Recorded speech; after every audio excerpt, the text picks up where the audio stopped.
هاي جايز، تعالوا نعمل لوبيا بلحمة. هلا في عالم ما بتحط لها بندورة، انا بحط لها بندورة.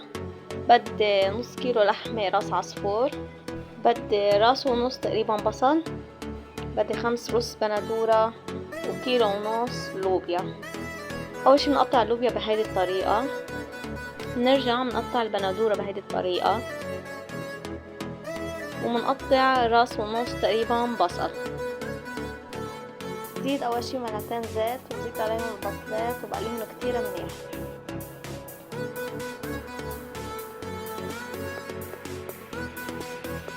وهون بدي زيد اللحمة، بقليهم نص قلية، وبزيد اللوبيا عليهم، زيدهم شوي شوي، بقليهم تقريبا شي 10 دقايق.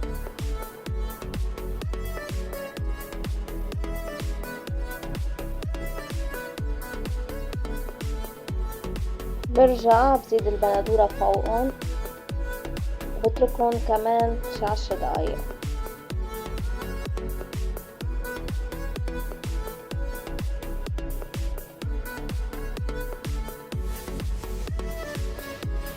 بملحهم وبزيدهم مي وبتركهم يستووا، بغطيهم وبقدمهم بصحن حدهم رز وصحتين